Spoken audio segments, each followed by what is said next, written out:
Holy crap.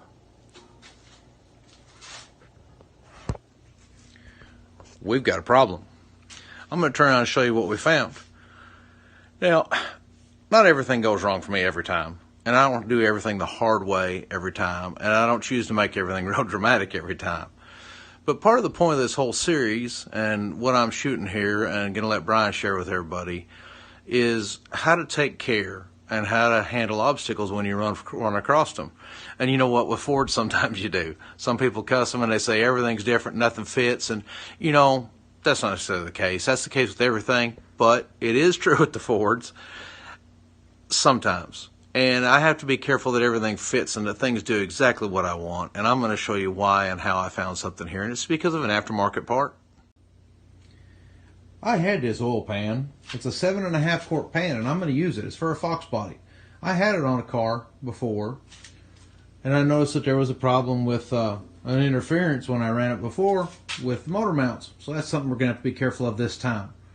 You'll notice that that engine over there has a similar pan too, but it's a much higher cost produced pan. It's a better pan. But I'm going to reuse this one. I'm not going to give in. I don't have to. Now, I had this on an engine before. I had this on a 5.0. I had it on a 5.0 with an aftermarket oil pump and everything. But I've discovered exactly what the problem is, and I discovered it real quick. Just by looking when I went to fit it. I tried to fit this down, and when I fit it down over the holes, over the bolt holes, it was fine. But in order to get it to go all the way down, I had to scoot it back, and it's not centered where it needs to be. So something's interfering up here, and I determined, and I guessed that it was up here in the front, in this front area, right along this seam. So I'm going to turn it over and take a look, and then we'll see what we find. I'll put this down here with no gasket. Now the arch back here that I was talking about between the pan and where the gasket goes up and over is not too bad. You'll notice the way the edges are kind of welded and fixed, what they did here. There's room for the gasket almost evenly there. The gasket's going to fit and seal. We're pretty flush all the way down. But look here in the front.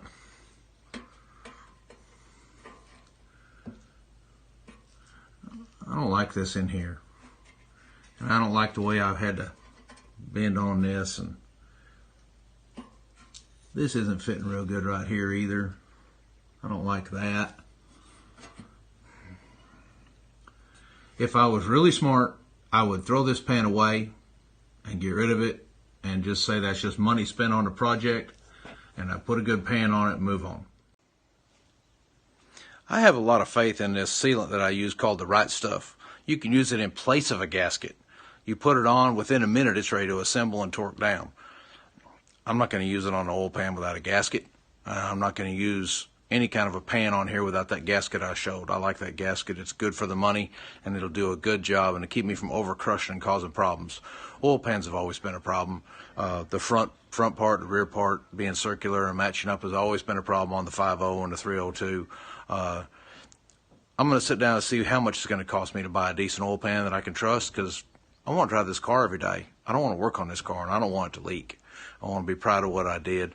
I'm going to have to weigh out, do I want to take a chance on this, on some RTV called the Right Stuff, which I do trust to hold oil in, and try and work with it and massage this one corner and straighten it out and try and get it flat? Or do I just want to drop the money on another oil pan and put an oil pan in? Either way, I'm not going to go get me a Ford standard oil pan that holds 4.5 quarts and put this engine to that. I want 7.5 quarts on my engine, and I want it to run that way. It stays cool, it runs better, and it's better lubricated, and I can go a full 4,000 or 5,000 miles to an oil change, and I'm happier that way, and I'm going to stick to that principle. This is my fancy dancy motor with my high dollar pan.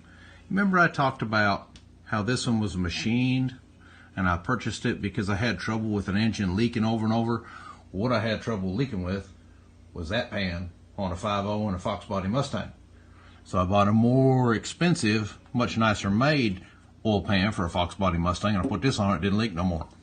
Well, that's going on my good engine. But you'll notice that machined round surface there, this was the problem. These pans are notorious for this side here and this side here being tight. and this part being loose. I'm going to have to do some careful dry fit, and I got to clean off a little bit of RTV there and push this down. I'm going to dry fit this down, and I'm going to pull it down in here, and I'm going to see if it leaves me a big arch here and it's too tight here. I may still yet abandon this oil pan, or I may decide that I can make it work. My dad, who was a really good mechanic, used to get by on a dime on a lot of stuff, but he contradicted himself sometimes because he had a saying, and he said, you can't make chicken salad out of chicken. You know what? Maybe he was right. I'm going to sit down and start pricing and see what I could buy a good oil pan for. I'm not so sure I want to go through this whole nightmare I went through before. I pulled the engine out of that Fox body 3 times trying to stop the oil leaking, and I never got it done until I changed that pan out. I don't know why. I've still got it laying around, tempting me to reuse it. I need to get rid of it and get it out of my way. I think I really need to just suck it up, Buttercup, and buy me a good oil pan. I'm going to take this oil pan, and I'm going to set it right here. And I'm going to go over here to my fancy motor that I'm building, which has the oil pan that I need and is already paid for. And I'm going to put it on this one. And then I'm going to cry a little bit, and I'm going to put this project back to the side. This project will have to wait. Okay, so now we're using the good oil pan and my blue Summit steel, what I call medium grade or really good gasket. And I said it was worth buying good gaskets that I ordered. And it was just a Summit brand made for these type of pans. And it's a good gasket. Well, I put it on and I'm looking, it's a little fat here. The gasket's a little thick. And that's going to take a lot of torque to bring that down. I'm going to have to work that down and bring it down. But this pan fits perfectly on this engine without a gasket. And then I look here in the back, and I see it's a little fat there too. And it looks to me like this is an awful lot of material. They're trying to seal this up, maybe to cover some bad pans and good pans or variances. But you know, this oil pan fits perfectly flat. It's got these nice reinforced ledges that don't crush and don't bend. This is a really super good pan. And you know, when I called the company that made it, Moroso, I'm going to plug their name right there because I am so impressed with their product. They had said, hey, please use one of our gaskets too. We've got a one-piece gasket. Here's the part number. We want you to use that gasket with our pan. And we took great care to machine these front edges so they would fit perfect to solve all those oil leakage problems.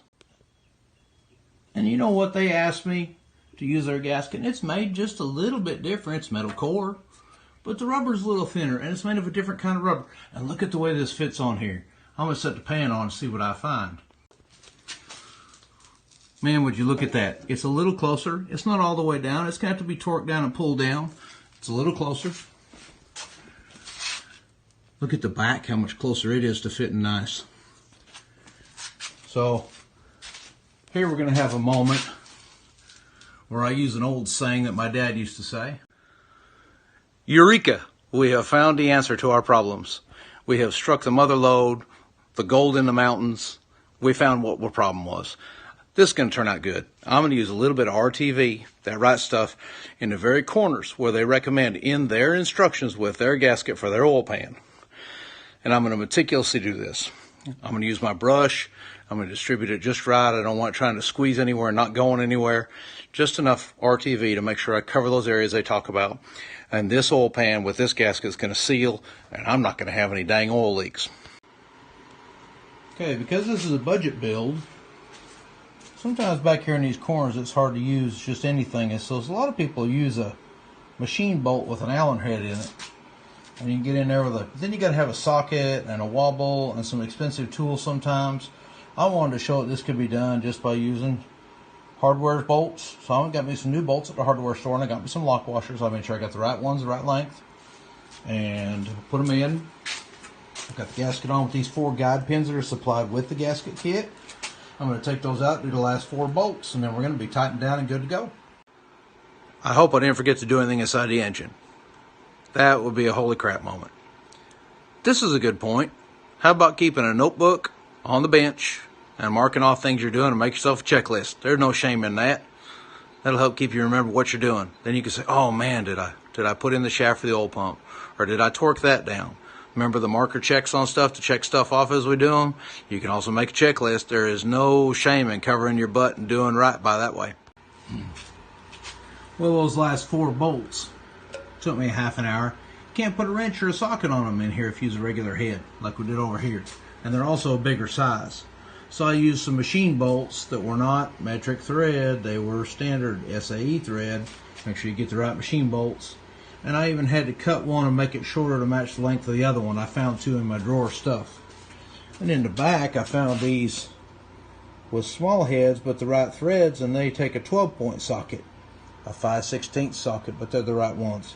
However, one of them I left a little long up here in the middle of nowhere, and that's fine. But you know what? If I ever run across this engine again, I could say, you know, I built that engine. They're like, yeah, you did, and it didn't work good. Well, did you take the oil pan off? Have you been into it? What'd you do? And then I know who's at fault. If I did something wrong, I know I did it. So that's kind of a little mechanic's warranty thing there, if you do one little unique bolt somewhere that marks it up as being your work. What would I do if I had decided to sell this car after I built this engine? I told somebody it was a good engine.